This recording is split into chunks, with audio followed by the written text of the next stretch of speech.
తాకట్లో ఉన్న బంగారాన్ని విడిపించి ఆ రోజున మార్కెట్ ధర కట్టి మిగిలిన డబ్బును మీకు అందిస్తుంది కొమ్మూరి గోల్డ్.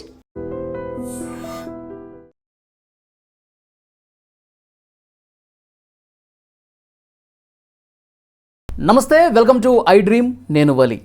ఆమ్ ఆద్మీ పార్టీలో పెను ప్రకంపనలు చెలరేగాయి. ఆ పార్టీకి సంబంధించిన 7 రాజ్యసభ సభ్యులు ఒక్కసారిగా భారతీయ జనతా పార్టీలో చేరిపోయారు.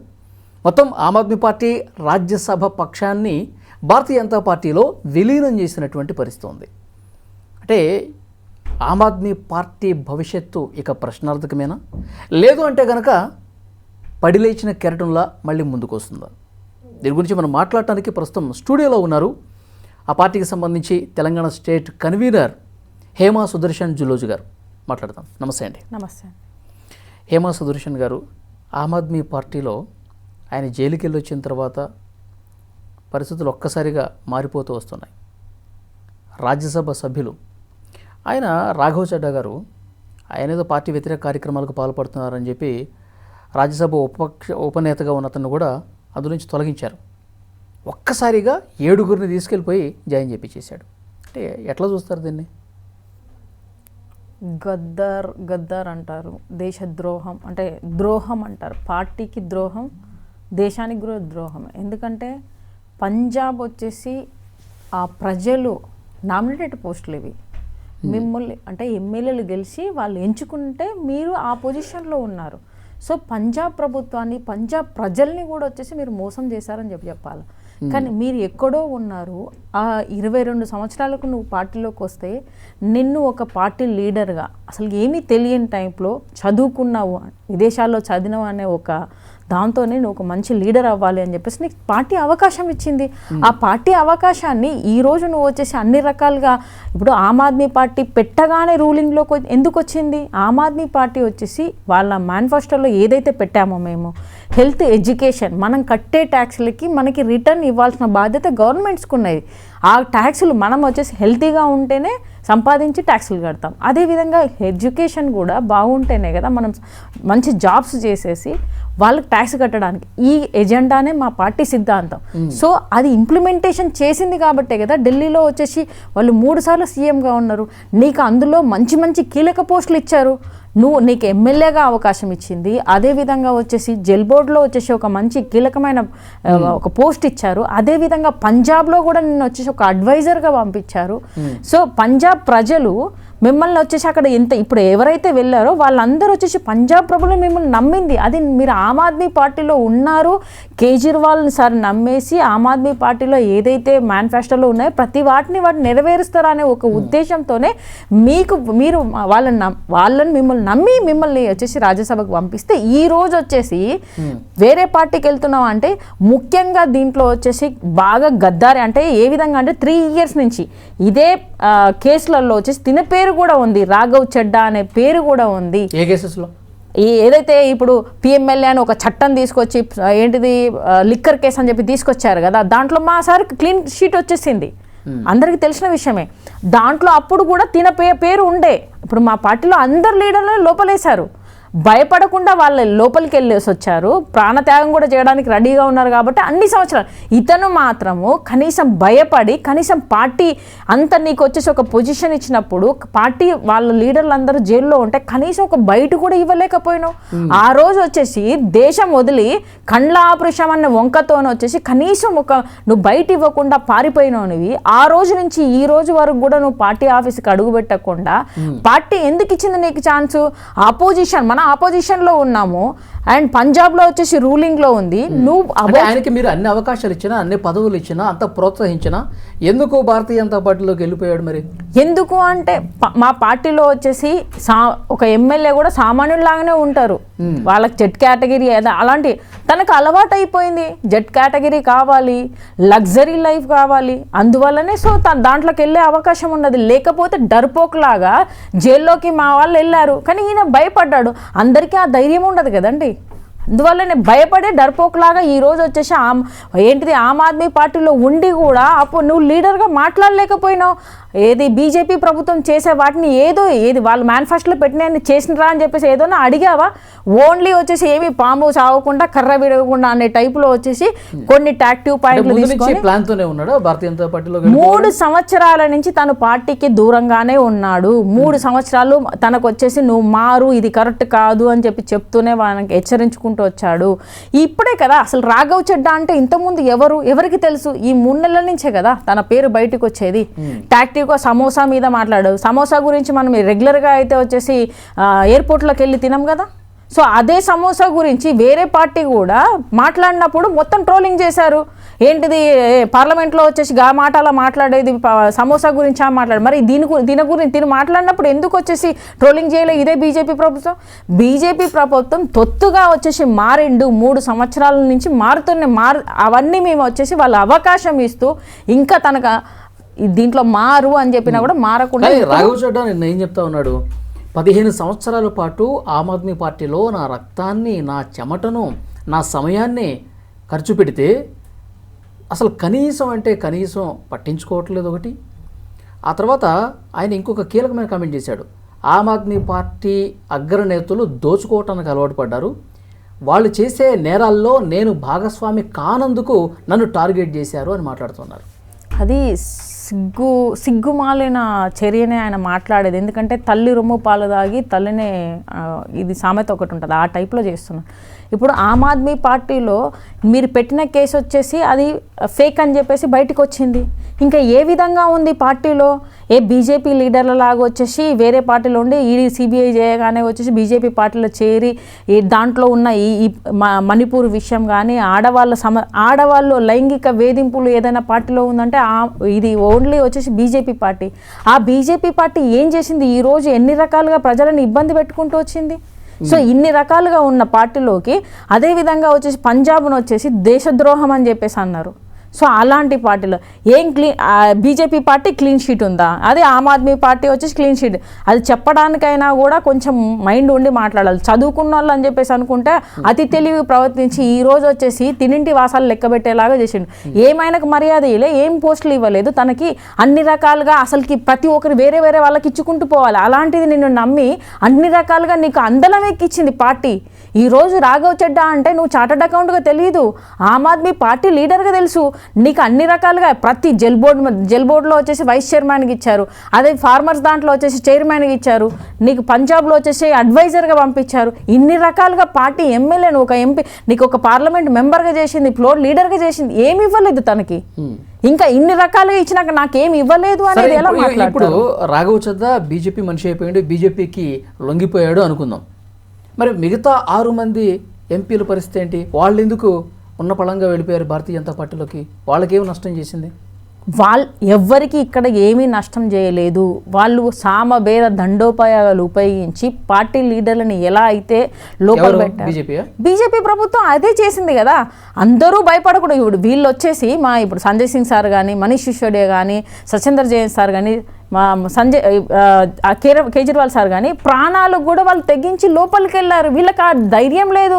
వీళ్ళు డర్పోకులు, భయస్తులు కాబట్టే కదా ఈ రోజు వచ్చేసి బీజేపీ ప్రభుత్వం వచ్చేసి మిమ్మల్ని భయపెట్టి ఈడీ రైళ్లు చేయగానే, లేకపోతే ఏదో ఆశ పెడితే నువ్వు ఆ రోజు బయటికి వెళ్ళిరండు అందులోకి వెళ్ళిపోయారంటే ఈ రోజన్నా కనీసం ఇక్కడ ఉన్నందుకు ఇవన్నీ మాట్లాడడానికి మీకు ఛాన్స్ వచ్చింది. ఈ రోజు మీకు వచ్చేసి ఈ పొజిషన్లో ఉన్నానంటే ఆమ్ ఆద్మీ పార్టీ వల్లనే వచ్చింది. బీజేపీలోకి పోతే నువ్వు ఏ మాటలు మాట్లాడడం, ఓన్లీ సైలెంట్ కూర్చొని ఏంటిది మూక బొమ్మల్లాగా కూర్చోవాలి. ఇక మీద వాళ్ళకి తెలుస్తుంది. ఈ గద్దారులు చేసేటోళ్ళకి ఈ రోజున వచ్చేసి మొన్న 3 నెలల కిందట గ్యాస్ గురించి మాట్లాడలేదు ఈయన రాఘవ్ చెడ్డా. అన్ని ప్రాబ్లమ్స్ గురించి మాట్లాడతారు, మరి గ్యాస్ గురించి ఎందుకు మాట్లాడలేదు? ఈ పార్లమెంట్లో ఏదైతే వచ్చేసి ఆల్రెడీ అమలు చేయబోతున్న వాటిని లీక్ చేస్తుంటే బీజేపీ పార్టీ వచ్చేసి వీళ్ళకి మద్దతు ఇచ్చుకుంటూ తినని వచ్చేసి ఏదో పార్టీలో పొజిషన్ ఇచ్చే టైప్లో ఈ టైప్లో మభ్యపెట్టి ఈ రోజు వచ్చేసి తనతో పాటుగా 7గురిని తీసుకొని పోయి గద్దారు చేసేటని చెప్పేసి అంటారు. వాళ్ళకు లింకు అనేది ఏమున్నది అంటే వాళ్ళకు ఒక ఆశ చూపెట్టిరు. లేదంటే రెండోది వచ్చేసి జైల్లోకి పంపిస్తా అంటే అందరికీ అంత ధైర్యం ఉండదు. కేజ్రీవాల్ లాగానో లేకపోతే సంజయ్ సింగ్ సార్ లాగానో చేయకుండా ఎందుకు జైలుకి పంపించేస్తూ ఉంటారు? ఎందుకు ఏదో రకంగా ఇరికించడమే కదా బీజేపీ ప్రభుత్వానికి ఉన్నది. సామవేద దండోగాయాలు ఉపయోగిస్తుంది కదే చేస్తుంది.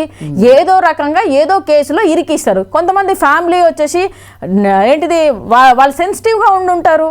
ఫ్యామిలీ విషయానికి వస్తే ఫ్యామిలీని ఏదైనా చేస్తాను ఈ విధంగా కొంత అందరూ వచ్చేసి దేశం కోసం ప్రాణాలు ఇవ్వాలి అనే దాంట్లో లేరు. సో ఈ విధంగా ఇప్పుడు మీకు పేర్లు వచ్చినాయి, ఈ 7 మందికి పేర్లు వచ్చినాయి అంటే ఆమ్ ఆద్మీ పార్టీ ద్వారానే వచ్చినాయి. మిమ్మల్ని వచ్చేసి కింద ఎక్కడో ఉన్న మిమ్మల్ని తీసుకొచ్చి ఆమ్ ఆద్మీ పార్టీ అందలం ఎక్కిస్తే ఈ రోజు వచ్చేసి మీరు ద్రోహం చేసిరు, పార్టీకి ద్రోహం చేసిరు, అలాగే పంజాబ్ ప్రజలకు ద్రోహం చేసిరా. మీరు ద్రోహం చేసినంత మాత్రాన పార్టీకి ఏమీ కాదు. మీకంటే ఏదైతే ఇంప్లిమెంటేషన్ విషయంలో మా పార్టీ ఏదైతే హెల్త్ ఎడ్యుకేషన్ అనే విధంగా ఇంప్లిమెంటేషన్ చేసుకుంటూ వస్తాను. అందరికీ తెలుసు, చదువుకున్న ప్రతి మనిషి ఆలోచన విధానం తెలుస్తుంది. ఇప్పుడు పంజాబ్లో ఈ 7 మంది వెళ్ళిపోయారు కదా, 7 6 పంజాబ్ ఎంపీలే ఉన్నారు. అవును, 6 మంది కూడా పంజాబ్ వాళ్ళే. ఇప్పుడు ఎమ్మెల్యేలు కూడా వీళ్ళకి టచ్లోకి వస్తున్నారంట. పంజాబ్కి సంబంధించి 90కి పైగా ఎమ్మెల్యేలు ఉన్నారు. వీళ్ళు కూడా ఇప్పుడు భారతీయ జనతా పార్టీలోకి టచ్లోకి వస్తున్నారు. ముఖ్యమంత్రి భగవంత్ మాన్ కూడా ఆమ్ ఆద్మీ పార్టీని వదిలేసి భారతీయ జనతా పార్టీలోకి వెళ్ళిపోతాడని ఒక చర్చ జరుగుతోంది. అక్కడ కాంగ్రెస్ పార్టీ అదే విమర్శ చేస్తుంది నీ మీద. ఇది అసలు అసాధ్యం. ఎందుకంటే పంజాబ్ ప్రజలు ఆమ్ ఆద్మీ పార్టీ వల్లనే వచ్చేసి వాళ్ళు అది చూజ్ చేసుకోవడం జరిగింది తప్ప ఈ రకంగా వచ్చేసి ఈ పంజాబ్లో ఇప్పటి వరకు వచ్చేసి బీజేపీ ఒక్క సీటు కాదు కదా, అసలుకి బీజేపీ అంటే వాళ్ళు సహించరు. అలాంటి సిచ్యువేషన్లో ఉన్నారు. అదేవిధంగా వచ్చేసి కాంగ్రెస్ ప్రభుత్వం అంటే అక్కడ ప్రజలు వచ్చేసి అసలు సహించరు. సో ఏ విధంగా దాంట్లో దూరాలి అంటే ఈ పార్టీలో ఉన్న లీడర్లను వచ్చేసి విభజించాలి, వాళ్ళని ఏ విధంగానైనా లాగాలి అనే దాంట్లో చేశారు. రేపు పొద్దున ఎలక్షన్స్ వస్తున్నాయి. ఈ ఇయర్ ఎండ్ కానీ లేకపోతే నెక్స్ట్ ఇయర్ ఫస్ట్ మంత్లో కానీ వచ్చే ఛాన్సెస్ ఉంది. ఇందుకే కదా ఈరోజు ఈ బీజేపీ ప్రభుత్వము ఎప్పుడు బురద జల్లడానికే చూస్తూ ఉంటుంది. ఎవరైతే వచ్చేసి నిజాయితీ పరులు ఉన్నారో, నిజాయితీ పార్టీ ఏదైతే ఉన్నది, తనకి అపోజిషన్ ఎవరైనా లీడర్ ఉన్నారంటే ఓన్లీ కేజ్రీవాలే. తనని ఏ విధంగా ఓడగొట్టాలి అనే దాంట్లో ఈ విధంగా చట్టాలను తనకు తగ్గట్టుగా చట్టాలను తీసుకొచ్చి లోపలేశారు. వాళ్ళని పంజాబ్లో అయితే ఖచ్చితంగా ఇంకా మీద భగవంత్ మాన్ సార్ కానీ ఇంకా ఎవరు కానీ మోస్ట్లీ ఈ పార్టీలోకి రారు. అండ్ ఎప్పుడు కానీ ఆమ్ ఆద్మీ పార్టీ ఉన్న వాళ్ళనే ఎమ్మెల్యేలుగా ఎంచుకోదు, రిపీట్ వేరే వాళ్ళకు అవకాశం ఇస్తూ ఉంటుంది. ఖచ్చితంగా నెక్స్ట్ పంజాబ్లో కూడా వేరే వాళ్ళకి అవకాశం ఇచ్చే ఛాన్సెస్ ఉన్నాయి.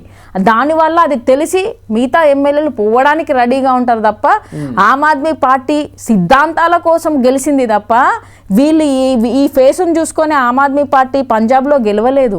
ఫేస్ వల్ల 100% అధికారంలో వస్తుంది. ఎందుకంటే ఏదైనా ఒక పార్టీ మేనిఫెస్టోలో నెరవేర్చిన పార్టీ ఏదైనా ఉంటే ఓన్లీ ఆమ్ ఆద్మీ పార్టీ మాత్రమే. అది ప్రజలందరికీ తెలుసు. హెల్త్, ఎడ్యుకేషన్, జాబ్స్ ఇన్ని రకాలుగా ప్రజలకు ఏం కావాలో అది చేసుకునేటప్పుడు ఏ ప్రజలైనా ఎందుకు వచ్చేసి వద్దు అనుకుంటారు? ఖచ్చితంగా ఏదైతే వచ్చేసి పంజాబ్లో రైతులను వచ్చేసి దేశద్రోహులు అన్నప్పుడు ఏ పార్టీ ఉంది? ఆమ్ ఆద్మీ పార్టీ ఉంది. అదేవిధంగా 800 మంది రైతులు చనిపోయినప్పుడు ఎవరున్నారు? ఆమ్ ఆద్మీ పార్టీ ఉంది. ప్రజలకు తెలీదా? రైతులకు మనకంటే ఎక్కువ రైతులకు చాలా తెలుసు. ఏ లీడర్ ఏంటి, ఎంతవరకు మాట్లాడతారు, ఎవరు ఏ ప్రభుత్వం ఏం చేస్తుందని వాళ్ళకి ఖచ్చితంగా తెలుసు. ఖచ్చితంగా ఆమ్ ఆద్మీ పార్టీ మళ్ళీ రాజ్యసభ ఎంపీలు అందరికీ వ్యాపారవేత్తలకే అవకాశాలు ఇచ్చారంట. ఎందుకు సామాన్యులు కనిపించట్లేదా? ప్రజల కోసం పనిచేసే వాళ్ళు కనిపించలేదా? మహిళలు కనిపించట్లేదా? ఎందుకు ఎక్కువ శాతం వ్యాపారవేత్తలకే రాజ్యసభకు పంపించిన పరిస్థితి ఉంది, దట్టు పంజాబ్ నుంచి? ఎవరు ఇప్పుడు రాఘవ్ చడ్డా ఎవరు? తను వచ్చేసి ఏదైనా బిజినెస్ ఉందా? సందీప్ పాఠక్ ఎవరు? తనకి ఏమైనా బిజినెస్ ఉందా? మెహుల్ ఏంటిది అశోక్ మిట్టల్కి మాత్రం ఆయనకు ఒకటి యూనివర్సిటీ ఉంది. అది మాత్రం మొన్న అందుకే వ్యాపారాలు చేసుకుంటున్నారు కాబట్టి ఈడీ రైట్స్, సిబిఐ ఎంక్వైరీలు పడతాయి కాబట్టి ఆ భయంతోనే పార్టీ మారిపోయారు అంటున్నారు. తనకు ఒక్కనికే ఉంది తప్ప మిగతా వాళ్ళకి ఎవరికి చాలా అసలుకి వాళ్ళకి రోడ్డు మీద ఉండే వాళ్ళకి ఇచ్చారు తప్ప ఎవరికి వచ్చేసి పార్టీ ఎప్పుడు లోకల్గా కనీసం ఆమ్ ఆద్మీ పార్టీ అంటేనే ఆమ్ ఆద్మీ పార్టీలోనే ఉంది. ఒక డ్రైవర్కి కూడా సీట్ ఇచ్చిన రోజులు ఉన్నాయి. మేము ఎవరికి ఇచ్చారు? ఏ లీడర్కి ఇచ్చారు? అలా అయితే ఇప్పుడు ఆమ్ ఆద్మీ పార్టీ కొన్ని వేల కోట్లతో ఉండాలి. ఎక్కడుంది? బీజేపీలో ఎంత సొమ్ము ఉన్నది, వాళ్ళ అధికారం రాకముందుకు ఎంత ఉన్నది, ఇప్పుడు ఎంతగా సొమ్ము ఉన్నది.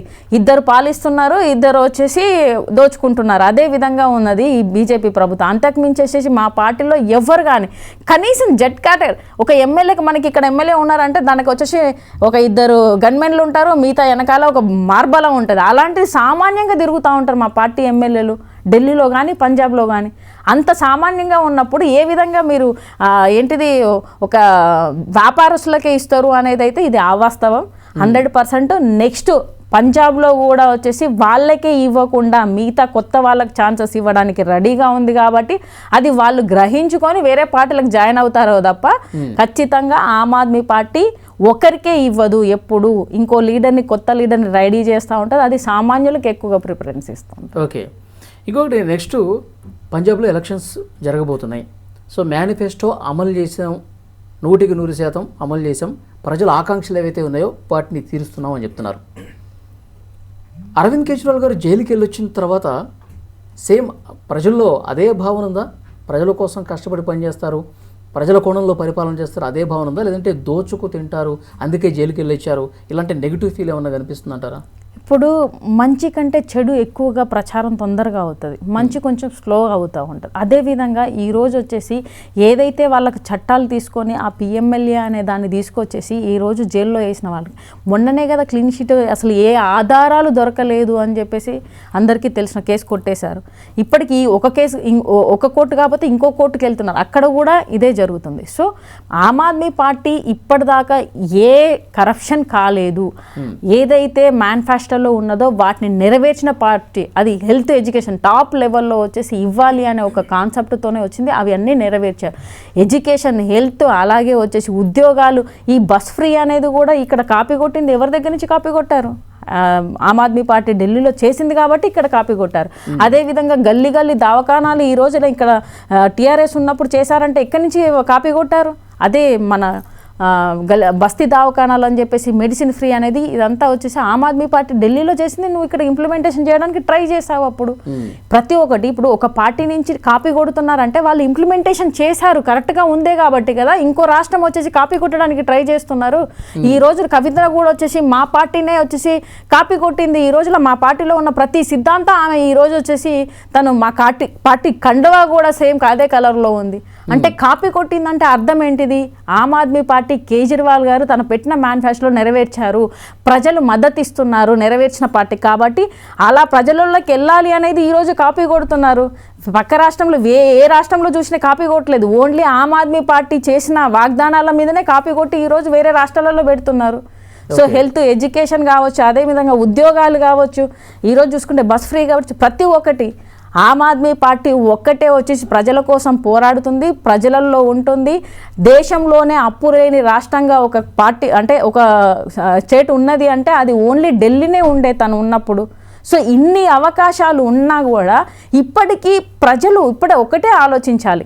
ఎంతసేపు వచ్చేసి వాగ్దానాలు చేసి జుమ్లా మాటలు చెప్పేటోళ్ళని కాకుండా ఏ మేనిఫెస్టో అంటే ఏంటి? Bond paper. ఆ బాండ్ పేపర్ అన్నప్పుడు అంత గ్యారంటీగా ఒక పార్టీ నెరవేరుస్తుందంటే ఎంత స్టాండ్లో ఉంది వాళ్ళని వచ్చేసి గమనించాలి.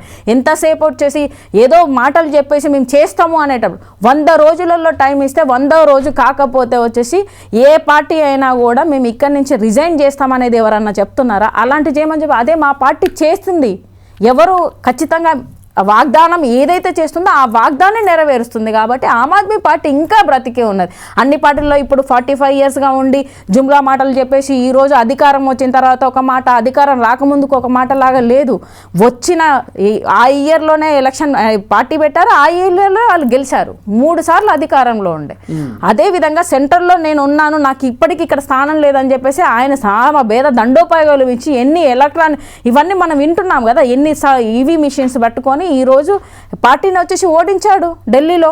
ఇప్పుడు ధైర్యం ఉంటే ఇప్పుడు వచ్చేసి పెట్టమని చెప్పేసి అదే ఆయన వచ్చేసి స్ట్రేట్గా డైరెక్ట్గా అడిగిండు, సవాల్ ఇసిరిండు. నీకు ధైర్యం ఉంటే ఇప్పుడు రా పోటీకి, ఇప్పుడు ఎలక్షన్లు పెట్టుకుందామని చెప్పేసి అన్నాడు. అంత ధైర్యం ఉందా ఈ బీజేపీ ప్రభుత్వానికి? ఎప్పుడు ప్రజల మధ్యలో ఉండేవాళ్ళు ఎప్పుడు ధైర్యంగా అడుగుతుంటారు, ధైర్యంగా చెప్తారు. వీళ్ళలాగా వచ్చేసి ఏంటిది జనాలను మభ్యపెట్టుకుంటా ఈవీఎం మిషన్లు పట్టుకొని ఎవడు ఉండడు. ఈ ప్రభుత్వాలు అలానే చేస్తుంటాయి. ఓకే, ఇప్పుడు పార్టీ మారిన ఎంపీల మీద ఏంటి, ఎలాంటి యాక్షన్ తీసుకోబోతున్నారు మీరు? ఇప్పుడు వాళ్ళకేంటంటే వాళ్ళకు పొజిషన్లు ఇంపార్టెంట్. ఒకరిద్దరు పోతుంటే వాళ్ళకి ఎంపీ పోస్టులు ఉండవు, అధికారం పోయే ఛాన్స్ ఉంది కాబట్టి ఇప్పుడు వచ్చేసి 2/3 వెళ్ళిపోయారు. అందుకే వాళ్ళకి పదవులు కావాలి. ఆ పదవులు ఎంతసేపు ఉంటాయి?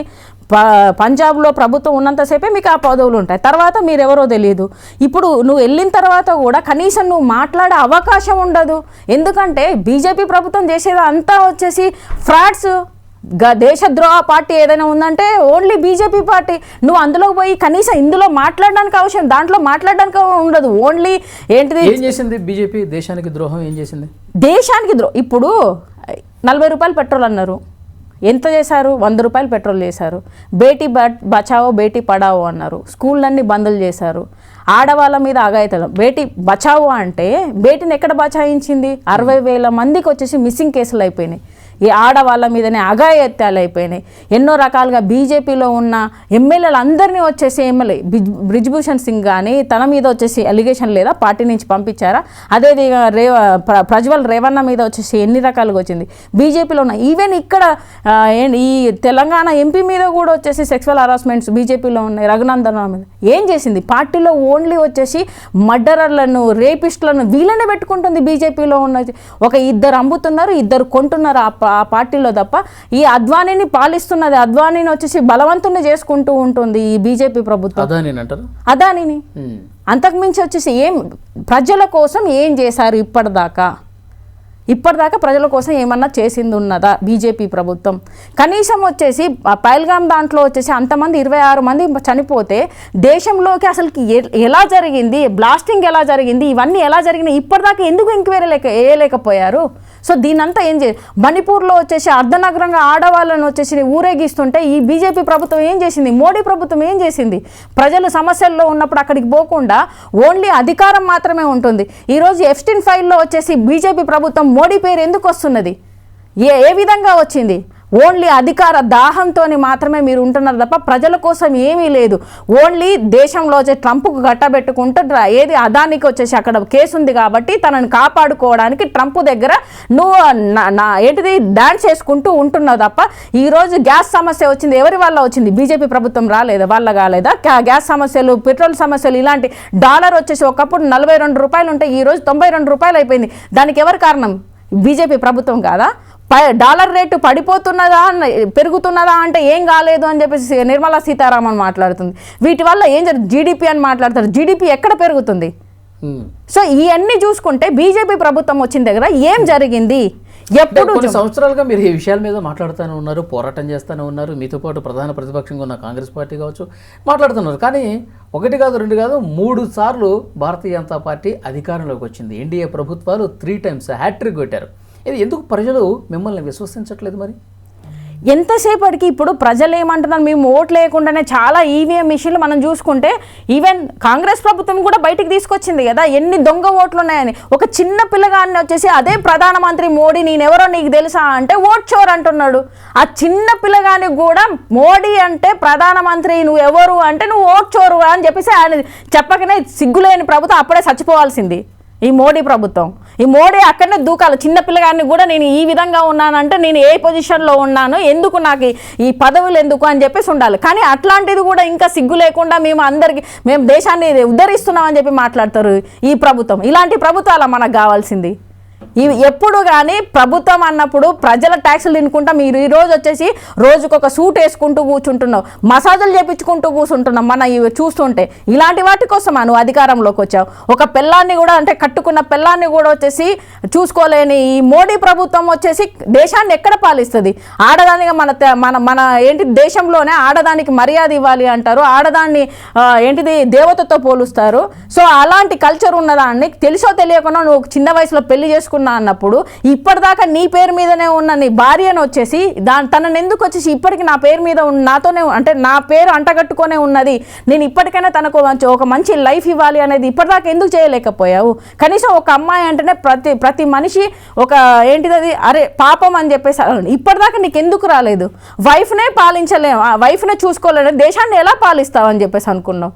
రాముని చేతిలో పట్టుకొని పోయినట్టు ఈ ప్రచారాలు చేసుకోవడానిక నువ్వేమన్నా దేశ గురువు అనుకుంటున్నా? కనీసం ప్రజలలో ఉండి ప్రజలతోనే వచ్చి డైరెక్ట్గా మాట్లాడలేవు. మంకీ బాత్ అనుకోని నీ ప్రజలలో ఉన్నది ఏదో మాట్లాడుతూ ఉంటావు.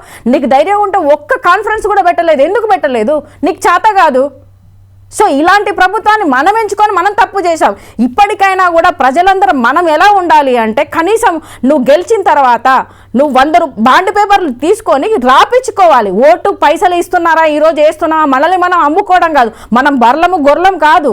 మనం వచ్చేసి ఈ రోజున నువ్వు గెలుస్తున్నావు అంటే రేపు పొద్దున ఈ పనులు మా ఏరియాలో పనులు ఉన్నాయి, ఆ పనులు చేయకపోతే నువ్వు పలానా టైం 100 రోజులు తీసుకుంటావా, లేకపోతే 6 నెలలు, ఇంకా 6 నెలలు తీసుకుంటావా, సంవత్సరం లోపల వచ్చేసి ఈ పనులు చెయ్యకపోతే నువ్వు రాజీనామా చెయ్యాలి, మళ్ళీ రీఎలక్షన్ అక్కడ జరగాలి అనేటప్పుడు అప్పుడు మనం మారాలి.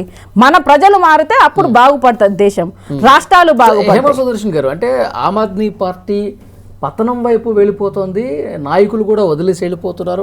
ఆ ఫ్రస్ట్రేషన్తో ఏమన్నా మోదీని ఇంతలా టార్గెట్ చేశారు మీరు? మోడీ నేను ఒక్కటి ఇప్పుడు లైక్ ఇప్పుడు మొన్న కూడా చూసుకుంటే డీలిమిటేషన్ దానికి కూడా ఆడవాళ్ళని వచ్చేసి ఏంటిది మహిళా బిల్లును అడ్డం పెట్టుకుంటుండు. ఏది 2023లో ఆల్రెడీ వచ్చేసి ఏది అమలు చేశారో దాన్ని ఇంప్లిమెంటేషన్ చేయమన్నారు. నీకు చర్చల్లోకి అది తీసుకురాలి. దానికి అసలుకి ఆ 3 డీలిమిటేషన్లో ఉన్న దాంట్లో అసలుకి దానికి ఏమన్నా సంబంధం ఉందా? మహిళా బిల్లుకు దీనికి సంబంధం పెంచిన తర్వాత 33%. మరి ఈయనకు 543 సీట్లు ఉన్నప్పుడు దీంట్లో 33% ఎందుకు చేయలేదు, ఎందుకు చేతగాట్లేదు? అది కూడా మళ్ళీ 29కి ఇస్తా అంటున్నా, 29లో నువ్వు అమలు చేస్తాను అంటే ఈ రాష్ట్రం స్వతంత్రం వచ్చిన దగ్గర నుంచి కూడా మీరు మహిళల్ని, ఇదే కాంగ్రెస్ ప్రభుత్వం మహిళలను ద్రోహం చేసింది, బీజేపీ ప్రభుత్వం ఇంకా ఎక్కువ చేస్తుంది. ఎందుకు? అప్పటి నుంచి ఇప్పటిదాకా తొక్కేస్తూనే ఉన్నారు. అదేవిధంగా ఇప్పుడు మహిళలు ఎక్కువగా ఉంటే వీళ్ళకి చేత కాదు. నిజంగా చెప్పాలంటే ఈ దేశాన్ని మహిళల గొప్ప చెప్తే 100% వచ్చేసి కరప్షన్ తక్కువ అవుతుంది. ఎందుకంటే ఆడవాళ్ళు కరప్షన్ చేయడానికి భయపడతారు కాబట్టి. మగవాళ్ళు కరప్షన్లో ఫస్ట్ నెంబర్ 1లో ఉంటారు. అది ఇచ్చి చూడమని చెప్పండి, ఖచ్చితంగా దేశంలో ఆడవాళ్ళు అధికారంలోకి వస్తే 100% వచ్చేసి కరప్షన్ అనేది తగ్గుతుంది. ఆడది మరి ఇంత టైప్లో వచ్చేసి దేశాన్ని మొత్తం దోచుకోవాలి అనే టైప్లో ఉండరు. అది చేత కాదు. ఆడదాని కింద బతకడం చేత కాదు. ఆడది వచ్చేసి వండి పెట్టడానికి ఉండాలి, ఆడది ఇల్లు చూసుకోవడానికి ఉండాలి తప్ప అధికారంలో ఉండొద్దు. ఇది మేల్ డామినేషన్ కంట్రీ కాబట్టి ఈ విధంగా ఉంటుంది. నేను ఫ్రస్ట్రేషన్తో మాట్లాడలేదు, ప్రతి ఒక్కరు చూస్తున్నాము. ఏంటిది సత్యాలు అనేది కొంచెం లేటుగా వస్తుంది, అంతకుమించి ఏమి లేదు. అధికార దాహంతో ఏ పార్టీ ఉన్నది, ఏదైతే చెప్పినా వాగ్దానాలు చేసుకుంటా ఏ పార్టీ ఉన్నది అనేది అందరు గమనిస్తున్నారు. ప్రజలు కొంచెం లేట్ అవుతుంది, ఎందుకంటే ఇది కలికాలం కాబట్టి 100% ఒక రోజు వస్తుంది. ప్రజలు గమనిస్తున్నారు. ఏ పార్టీ ఈ రోజు కూడా ఆమ్ ఆద్మీ పార్టీ ఓన్లీ మాకు ఓటేయమని చెప్పేసి అడగట్లేదు. ఏ పార్టీ అయినా నిజాయితీగా ఏది హెల్త్, ఎడ్యుకేషన్, మనం కట్టిన ట్యాక్సులకు ఎవరైతే రిటర్న్ ఇచ్చే పార్టీ ఉంటే ఎంచుకోమని చెప్పేసి అన్నారు. అది కంపల్సరీగా గమనించండి అనే చెప్తూ ఉంటారు తప్ప మేము ఆమ్ ఆద్మీ పార్టీ రాజకీయాల్లో అవినీతిని ఊడి చేస్తుంది, ప్రజలకి సంక్షేమం కోసం ఏ పార్టీ చేయనంతగా చేస్తుంది అని చెప్పినటువంటి పార్టీ. ఆల్మోస్ట్ ఢిల్లీలో అధికారం వచ్చింది, పంజాబ్లో అధికారం వచ్చింది.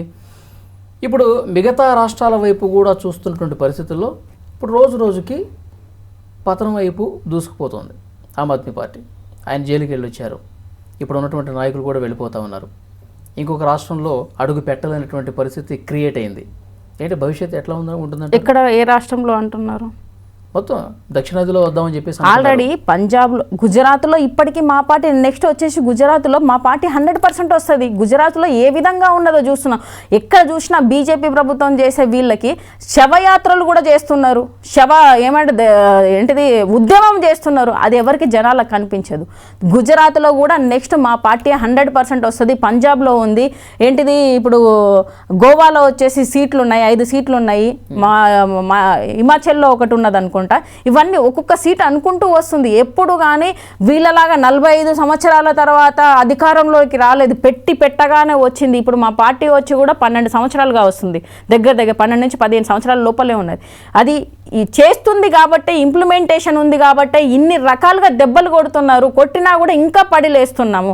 ఒక సముద్రంలో వచ్చేసి ఏంటిది, సముద్రంలో ఏదో అలుగుతే ఏమవుతుంది? ఏం కాదు. సో ఆ విధంగానే సముద్రాన్ని కొంచెం చేసుకుంటూ వచ్చేసి ఇస్తూనే ఉంటుంది. ప్రజల కోసం ఏదైనా ఒక పార్టీ ఉన్నది అంటే ఆమ్ ఆద్మీ పార్టీయే. కానీ ఇక్కడున్న ఏంటిది ఈ కరప్షన్ ఎక్కువగా అయిపోయేసరికి ప్రతి ఒక్క లీడర్లు ఎలా ఉంటుందంటే, సామాన్య ప్రజలు ఆలోచించాల్సింది అసలుకు ఇలాంటి లీడర్లకు కాదు, అగ్రవర్ణ కులస్తులు వస్తున్నారు దాంట్లో, వీళ్ళను మనం కాపాడుకుంటున్నాం. అది కాదు కావాల్సింది. మనకు కావాల్సింది మన నీళ్లు నిధులు అనేది ఎలా ఉన్నదో మన దేశంలో మనకు కావాల్సింది నార్మల్ వాళ్ళకి, కింది జాతి మిడిల్ క్లాస్కి కానీ లో క్లాస్కి కానీ ఎవరైతే ఎలక్షన్లో నిలబడతారో వాళ్ళకు ఓట్లేసి గెలిపించుకుందాం. ఈ రోజున 5,000 10,000 రూపాయలు ఇస్తే ఈ రోజు మనం తీసుకుంటున్నాం, కానీ రేపు పొద్దున 5 సంవత్సరాలు ఎక్కడి నుంచి తీసుకొస్తున్నాడు వాడు? ఆ డబ్బులన్నీ తీసుకొచ్చేసి ఈ రోజు మనకి ఇంత ఓట్లకు నోట్లు అనే పంచుతున్నారంటే రేపు పొద్దున మనల్ని మన స్టేట్లకు వచ్చేటి కానీ మన గ్రామాల్లోకి వచ్చేసి ఈ రోడ్లు కానీ ఇవన్నీ ఏవైతే నిధులు ఉన్నాయో మన గ్రామాలలో కానీ మన స్టేట్లలో పెట్టేటి ఎక్కడికి పోతాయి? సో వీడు వచ్చేసి కరప్షన్ చేస్తున్నాడు. రేపు పొద్దున మనల్ని 10 రూపాయలు పెడుతున్నాడు అంటే 100 రూపాయలు 1000 రూపాయలు దోచుకోవడానికి రెడీగా ఉంటారని ఆ కామన్ సెన్స్ మనకు రావాలి. అప్పుడు ఈ దేశం మారుతుంది, ఈ రాష్ట్రాలు మారుతాయి తప్ప అప్పటిదాకా మారదు. ఫస్ట్ మనం మారాలి, ఆఫ్టర్ దట్ ఖచ్చితంగా ఇదంతా మారుతుంది. ఓకే, తెలంగాణలో ఏంటంటే పరిస్థితి? ఆమ్ ఆద్మీ పార్టీ 100%. ఇప్పుడు నేను ఆమ్ ఆద్మీ పార్టీని చూజ్ చేసుకోవడానికి కూడా హెల్త్ ఎడ్యుకేషన్, మనం కట్టే ట్యాక్స్లకి మనకి ఏ విధంగా ఉంటుంది, సో ఆ విధంగా ఇచ్చే పార్టీ ఏదైనా ఉంటే ఆమ్ ఆద్మీ పార్టీ. కాబట్టి ఖచ్చితంగా రేపు పొద్దున టీఆర్ఎస్ పార్టీ నీళ్లు నిధులను తెలంగాణ అని కొట్లాడుకొని తెచ్చుకున్నాము, లాస్ట్కి ఫ్యామిలీలు ఉప్మాలు తిన్నట్టు మొత్తం వాళ్ళు దోచుకున్నారు. ఇప్పుడు వచ్చేసి వాళ్ళు దోచుకున్నారు కదా అని కాంగ్రెస్ పార్టీని అంతకుముందు ఉన్నది కొంచెమైనా బెటర్ అని చెప్పేసి మళ్ళీ వీళ్ళకి వేసుకుంటే ఈయన వచ్చేసి మొత్తం రౌడీ రాజకీయం, బుల్డోజర్ రాజా లాగా ఒక పిచ్చి తుగ్లక్ పాలన. అదే బీజేపీ ప్రభుత్వం అలానే చేస్తుంది, పిచ్చి తుగ్లక్ పాలన. ఆర్ఎస్ఎస్ వాదిగా ఈయన ఈ రోజు వచ్చేసి ఓటుకు నోటు కేసులో దొరికినా కూడా మనకి అంటే ప్రజలకి బుద్ధి లేకుండా ఈ 420 హామీలు ఇచ్చినవన్నీ మనం గెలిపించుకున్నాము. ఈ రోజు బుల్డోజర్ రాజా అయినాయండు, పిచ్చి తుగ్లక్ అయినాయండు. ఆ విధంగా వచ్చేసి దేశాన్ని మన రాష్ట్రాన్ని పాలించుకుంటూ మొత్తం ఎక్కడెక్కడ ఆస్తులు ఉన్నాయా ఎందుకంటారు? అదే ప్రజలకి అంటే మనకి ఉండాలి కదా ఒక 420 హామీలు ఇచ్చేటోడు. ఏంటిది ఓటుకు నోటు కేసులో ఉన్నోళ్ళకి మనం ఎందుకు ఓట్లేస్తాం? నేనేమంటున్నా సార్, ఒకటి ఒక కేసులు, ఇన్ని క్రిమినల్ కేసులు దేశంలోనే అసలుకి హైయెస్ట్ కేసులు ఉన్నాయి అంటే ఎవరి మీద ఉన్నాయి? రేవంత్ రెడ్డి మీద ఉన్నాయి. కనీసం అసలుకి తెలంగాణ ఉద్యమంతో సంబంధం లేని ఈయనను అసలు మనం ఎందుకు ఎంచుకున్నాము? ఏం జరుగుతుంది? మనం ఎక్కడికి పోతున్నాము? ఆలోచించాలి కదా. ఇన్ని కేసులు ఉన్న వాళ్ళు అసలుకి చట్టాలు ఏం చెప్తున్నాయి? క్రిమినల్ కేసులో ఉంటే అసలు పోటీ చేయడానికే వీలు లేదు అన్నప్పుడు మనం ఎందుకు ఇంకా మారట్లేదు? ఎందుకు 5,000 ఆమ్ ఆద్మీ పార్టీ కనిపించలేదు తెలంగాణలో? ఆమ్ ఆద్మీ బీఆర్ఎస్ పాలన పట్ల విసిగిపోయారు అనుకోండి. ఆల్టర్నేటివ్ ఉంది, ప్రధాన ప్రతిపక్షంగా కాంగ్రెస్ పార్టీ ఉంది. కాంగ్రెస్ పార్టీ ఓటేస్తే కొద్దిగా మన భవిష్యత్తు మారుతుందని చెప్పి ప్రజలు ఆలోచన చేశారు. మీరు ఒక ఆశాకిరణంలాగా కనిపిస్తే ఇప్పటికీ మేము ప్రజలకు ఒక్కటే చెప్తున్నాము, ఆమ్ ఆద్మీ పార్టీ అనేది తెలంగాణలో ఖచ్చితంగా మేము తీసుకురావడానికి ప్రయత్నం చేస్తాం. ఇంకా ఆల్టర్నేటివ్ పార్టీ ఏదైనా ఉందంటే ఇప్పటికి రైట్ నౌ అయితే ఆమ్ ఆద్మీ పార్టీ మాత్రమే. ఎందుకంటే బీజేపీ కూడా ఏం చేస్తుందో ప్రతి ఒక్కరికి తెలుసు. కాబట్టి 100% మేము ప్రజలలో వెళ్ళడానికి ప్రయత్నం చేస్తున్నాము. ఒక్కటే ఆలోచించాలి, ఎవరైనా ఏ పార్టీ అయినా వాగ్దానం చేసి నెరవేర్చింది అంటే మీరు ఎక్కడ చూసుకున్నా కూడా ఈ రోజున ఆన్లైన్ అనేది అందరికీ తెలిసిన విషయం.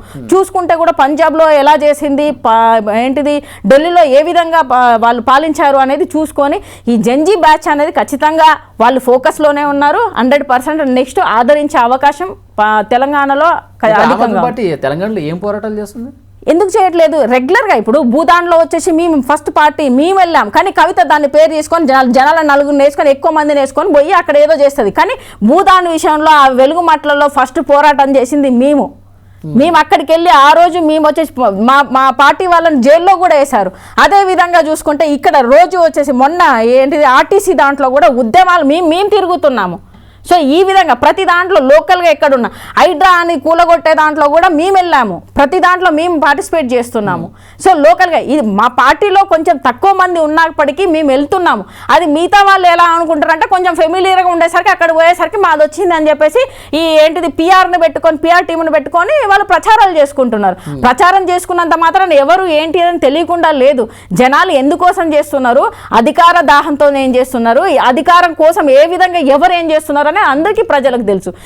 ఈ రోజున వచ్చేసి పార్టీ పెట్టినంత మాత్రాన ప్రజలేం నమ్మరు. అది ఏంటిది అగ్రవర్ణ జాతులు వచ్చేసి మగవాళ్ళు పాలిస్తారు, ఇప్పుడు నేను పాలిస్తా అని చెప్పేసి అనే తను పార్టీ పెడుతుంది తప్ప ప్రజల కోసం ఈ రోజు నేను అమ్మను అంటుంటే ఏ అమ్మవు, ఎవరికి అమ్మవు? మరి నువ్వు వచ్చేసి అధికారంలో వచ్చేసి ఉన్నప్పుడు నీకు కనీసం వచ్చేసి నామినేటెడ్ పోస్టులు ఉన్నప్పుడే వచ్చేసి ఇన్ని కబ్జాలు పెట్టినావు, భూములన్నీ కబ్జాలు పెట్టినావు, ఎక్కడ చూసినా నీ పేరే వస్తుంది, కవిత వచ్చేసి దీంట్లో ఉన్నది అని చెప్పి నువ్వు కాంగ్రెస్ ఏంటిది రేవంత్ రెడ్డికి సంబంధాలు లేవా? మీరు బ్యాక్లో వచ్చేసి బిజినెస్ మ్యాన్లు గారా? మీరిద్దరు వచ్చేసి ఇద్దరు ఒకటే కదా. ఈ రోజున ఎవరికి ఏం చేస్తున్నారు? సో అందరికీ తెలుసు ఇన్ని రకాలుగా. ఒకప్పుడు నువ్వు పార్లర్లు పెట్టుకున్నప్పుడు, ఇప్పుడు జాగృతి అని చెప్పేసి నువ్వు ఎన్ని రకాలుగా నువ్వు ఏంటిది తెలంగాణ ప్రభుత్వం వచ్చిన తర్వాత నీ టీఆర్ఎస్ ప్రభుత్వం ఎన్ని ఆస్తులు కూడా పెట్టినావు. ఆ ఆస్తులన్నీ దాహం ధైర్యంగా ఇప్పుడు నేను వచ్చేసి సీఎం అవ్వాలి అనే దాంట్లో కానీ ఇప్పుడు వెళ్తున్నావు. దానికి మించి వచ్చేసి నువ్వు అన్నావా ఈ రోజున వచ్చేసి మహిళలు కావాలంటే ఇప్పుడు బీసీ మహిళకి ఇవ్వు, బీసీ మహిళకు ఇప్పుడు మహిళగా ఒక పార్టీ పెడుతున్నావు కదా, బీసీ మహిళను ముఖ్యమంత్రిని చేస్తా అని చెప్పు. మీ అయ్య వచ్చి చెప్పిండు కదా దళితుని ముఖ్యమంత్రి చేస్తా అని చెప్పేసి తల తీసుకుంటా అని 100 తలలు తీసుకున్నా కూడా శాతగాలు ఇక్కడికి ఇప్పుడు అక్కడినే ఉన్నాడు. ఈమె వచ్చేసి గదే మాట చెప్తుంది, బీసీ ఉద్యమం ఎత్తుకున్నది. మరి ఈ రోజు పార్టీ పెట్టినప్పుడు ముఖ్యమంత్రిని వచ్చేసి బీసీ మహిళను చేస్తాను ఎందుకు అనలేదు? సో వీళ్ళకి వచ్చేసి మగవాళ్ళు కాకపోతే అగ్రవర్ణస్తులు, వాళ్ళు మగవాళ్ళు కాకపోతే ఆడవాళ్ళు ఉండాలి. కవిత గారిని నమ్మే పరిస్థితి లేదా ప్రజలు? ఎలా నమ్ముతారు? ఎక్కడికప్పుడు కబ్జాలు చేసుకుంటూ ఎక్కడికక్కడ వచ్చేసి మరి తను వచ్చేసి ఎమ్మెల్సీగా ఎంపీగా పోస్ట్లో ఉన్నప్పుడు ఎంతమందిని దత్తత తీసుకుంది, చదివిపించింది, ఎంతమందికి హెల్ప్ చేసింది, ఇంట్లో ఉండి కూడా వచ్చేసి ఇంట్లో లేను అని చెప్పించుకున్నది. సో ప్రజలందరూ గమనించాలి, ఇవన్నీ వచ్చేసి వాళ్ళకు అనుగుణంగా వాళ్ళు పెత్తనం చేయడానికి మాత్రమే చేస్తున్నారు. నాకు చేతనైతే చెప్పమని చెప్పండి. ఇప్పుడున్న ఆస్తి మొత్తాన్ని వచ్చేసి తెలంగాణ ప్రజలకి ఇప్పుడు ఏదైతే ఉన్నదో ఆర్టీసీ వాళ్ళకి కానీ ఏదైతే ఉన్నదో వాటన్నిటికీ నేను పెడుతున్నా, నేను సింగిల్గా మళ్ళీ ఎలక్షన్లోకి వస్తా అని చెప్పి చేయమని చెప్పండి. అది చేతనైతే ఆమెకి ఆర్టీసీ రాష్ట్రాల్లో ఉందని చెప్పేసి అంటున్నారు, వాళ్ళ ఉద్యమాన్ని వచ్చేసి కరెక్ట్గా చేయమని చెప్పండి. సో ఇవన్నీ చేత కాదు. ఎంతసేపు ప్రజలు ఎలా అన్నట్టు ఫ్యామిలీలో వచ్చేసి ఉప్మాలు తిన్నట్టు ఫ్యామిలీ సంపాదించుకోవాలి, ఫ్యామిలీలో వచ్చేసి రాజకీయాలలో ఉండాలి, పదవుల్లో ఉండాలి, ఆ ఆస్తులను కాపాడుకోవడానికి వీళ్ళు వచ్చేసి మళ్ళీ పదవి కావాలి. ఆ పదవి దాహం తప్ప వీళ్ళకి ఏమీ లేదు ప్రజల కోసం. అంతకుమించి ఇప్పుడు ప్రస్తుత కాంగ్రెస్ ప్రభుత్వం పట్ల ఏంటి మీ అభిప్రాయం చెప్పండి? 420 హామీలు, చాతగాని ప్రభుత్వము, బుల్డోజర్ రాజా, పిచ్చి తుగ్లకు, అంతకుమించి వేరే ఏం లేదు. ఓటుకు నోటు కేసుల ఇప్పుడు మొన్న కూడా స్టే ఇస్తే ఇది చెప్పింది కదా, ఇప్పటికైనా గద్దె దిగిపోవాలా? ఇప్పుడు అనుభవం లేని ఒక డ్రైవర్ నడిపితే బస్సు ఎట్లా వచ్చేసి యాక్సిడెంట్ల పాలవుతుందో తెలంగాణను అనుభవం లేని చేతిలో ఇచ్చేసి 4 పోస్టులు దగ్గర పెట్టుకొని అటు కాదు ఇటు కాదు ఓన్లీ వచ్చేసి అసలు ఏం చేస్తున్నాడు తనకు అర్థమవుతుందా? అసలు 6 గ్యారెంటీలు ఎందుకు ఇచ్చాడు అంటే అధికారంలోకి వస్తా అని తెలియదు, ఊరికే ఫ్లూక్లో ఇచ్చేసిండు. 420 హామీలు 420లోనే ఉంది. అసలు మనం పిచ్చోళ్ళం, రియల్గా చెప్పాలంటే మన ప్రజలం పిచ్చోళ్ళం. 420లోనే దొంగ వాగ్దానాలు అని ఉంది. అది ఆలోచించట్లేదు. అది ఆలోచిస్తే ఇది కాదు కదా. ఇప్పటిదాకా కనీసం 2,000 రూపాయలు ఇస్తా అన్నాడు, 4,000 ఇస్తా అని చెప్పేసి ఇక్కడికి వచ్చినాయి. 4,000 రూపాయలు ఏది వృద్ధులకు 4,000 అన్నావు, తులం బంగారంతో పాటుగా షాదీ ముబారకే ఉంది, ఆల్రెడీ తులం బంగారం ఇస్తా అన్నావు, అది లేదు. స్కూటీలు అన్నావు, అది లేదు. ఇటు సైడ్ చూసుకుంటే వచ్చేసి రైతుల భరోసా అన్నావు, కనీసం రైతు భరోసా ఏడికి లేదు. అది ఇప్పుడు ఏ వాగ్దానం ఫెయిల్ అయిపోయిందంటారు గవర్నమెంట్. ఇచ్చిన ఒక బస్సు ఫ్రీ అనేది కూడా దాంట్లో మగవాళ్ళ జేబులు కొట్టి ఆడవాళ్ళకి పెడుతున్నావు. దాన్ని కూడా ఇప్పుడు వచ్చేసి వాళ్ళకి వచ్చేసి హామీలు ఇస్తా అని చెప్పేసి ఈరోజు ఓట్లు వేయించుకున్నాం ఆర్టీసీ కార్మికులతోని. ఆ వాగ్దానాలు నెరవేర్చమంటే ఆ 3 డిమాండ్లను వాగ్దానాలు నెరవేర్చుకుంటే ఈ రోజున రోడ్డు ఎక్కిరంటే నువ్వు ఫెయిల్యూర్ కదా. హైడ్రా అనే పేరుతో ఒకప్పుడు నువ్వు మాట్లాడేటప్పుడు హైడ్రా గురించి సర్టన్ లిమిటేషన్స్ ఉంటాయి, ఎందుకు గులగొట్టాలా అని చెప్పేసి అన్నావు. మరి ఎవడైతే వచ్చేసి దానికి ఒక ఇల్లుకు పర్మిషన్, ఒక బిల్డింగ్ పర్మిషన్ ఇచ్చాడు వాళ్ళందరినీ తీసుకొచ్చేసి ఎంక్వైరీ అయ్యి వాళ్ళ దగ్గర నుంచి డబ్బులు గుంజు. వీళ్ళు కొనుక్కున్న దగ్గర రాత్రికి తెల్లారితే అసలు నా ఇల్లు ఉంటుందా లేదా అని బిక్కుమంటూ బతుకుతున్న తెలంగాణ ప్రజలు ఈరోజు తెలంగాణలో నిధులు మనని తెచ్చుకొని ఈ రోజున ఏం చేసుకుంటున్నాము? ఈ ఆర్ఎస్ఎస్ తొత్తు అలాగే వచ్చేసి చంద్రబాబు నాయుడు తొత్తు. అంతకుమించి తెలంగాణ కోసం ఏం చేస్తాడు? తెలంగాణ వాళ్ళ ప్రజలు వచ్చేసి బలిదానాలు చేసిర్రా? ఏమన్నా వీళ్ళ ఫ్యామిలీ బలిదానం చేస్తే వీళ్ళకి తెలుస్తుంది. వీళ్ళు ఓన్లీ పదవుల కోసం వచ్చిన వాళ్ళు. వీళ్ళకి మనకు అధికారాన్ని అంటగట్టి ఈ రోజు వచ్చేసి మనం ఇబ్బందులు పడుతున్నాం. హైడ్రా పేరుతో ఇల్లులు కోలుస్తాడు, లేకపోతే భూములు ఎక్కడున్నాయని కబ్జా చేసుకోవడానికి ట్రై చేస్తున్నాడు. ఎందుకంటే ఇప్పుడు 68 సార్లు వచ్చేసి అక్కడ పోయి మూటలు అప్పచెప్పేసి వచ్చిండు కదా, ఎట్లా సంపాదించుకోవాలి? అధికారంలో రాకడానికి ఎన్నో కోట్లు ఖర్చు పెట్టిండు, ఎన్నో కోట్లు వచ్చేసి అక్కడ ఇచ్చిండు కాబట్టి అవన్నీ సంపాదించుకోవడానికి చేస్తున్నాడు. రేవంత్ రెడ్డి పిచ్చి తుగ్లక్, పాలన చేత గాని ఒక రాజకీయవేత్త. 100% ముఖ్యమంత్రిగా ఫెయిల్ అయిపోయాడు. మరి 2029లో ఎవరు అధికారంలోకి వస్తారు? 100% వచ్చేసి ఆమ్ ఆద్మీ పార్టీని మేము తీసుకురావడానికి గట్టిగా ప్రయత్నం చేస్తున్నాం. నిజంగా ప్రజలు ఒక్కసారి ఆలోచించాలి, ఎక్కడ ఇంప్లిమెంటేషన్ ఉన్నది. ఏదో పైసలు ఇచ్చే పార్టీ ఇది కాకుండా వచ్చేసి ఇంప్లిమెంటేషన్ చేసిన పార్టీ ఏది ఉన్నదని చెప్పేసి ప్రజలను నేను రిక్వెస్ట్ చేస్తున్నాను. ఒక్కసారి అవకాశం ఇచ్చి చూడమని చెప్పండి. ఎందుకంటే ఇప్పటిదాకా వేరే పార్టీలు ఎక్కడ ఏ రాష్ట్రాల్లో చూసుకున్నా కానీ ఇంప్లిమెంటేషన్ చేసింది ఎక్కడ లేదు మేనిఫెస్టోలో. మా పార్టీ ఒకటి ఇంప్లిమెంటేషన్ చేసింది. మనకు కావాల్సింది హెల్త్, ఎడ్యుకేషన్, జాబ్స్ ఇవి కావాలి. మన ట్యాక్స్లు మనకి ఇచ్చే పార్టీ కావాలి, దాన్ని ఎంచుకోవాలని చెప్పేసి నేను ఒక్కటి రిక్వెస్ట్ చేస్తున్నాను. ఒక్కసారి ఖచ్చితంగా అవకాశం ఇచ్చి చూడమని చెప్పండి. ఎందుకంటే వచ్చి రాగానే ఇంప్లిమెంటేషన్ చేసి దేశంలోనే అప్పులేని రాష్ట్రంగా నిలబడిందంటే ఓన్లీ వచ్చేసి ఢిల్లీలో ఆమ్ ఆద్మీ పార్టీ మాత్రమే. అది ఎందుకు నమ్మలేకపోతున్నారు? ఈ ప్రజల్ని ఒక్కసారి మీరు ఛాన్స్ ఇస్తే కదా. ఊరికే వచ్చేసి ఏంటిది 10,000 ఇస్తున్నారా, 5,000 ఇస్తున్నారా, ఇది కాదు. మనల్ని మనం అమ్ముకోకుండా అసలు మనకేం కావాలి అని ఆలోచించాలని చెప్పేసి ఆమ్ ఆద్మీ పార్టీకి ఛాన్స్ ఇవ్వాలని చెప్పేసి కోరుతున్నాను. చాలా బాగా చెప్పారు. Thank you very much. Thank you.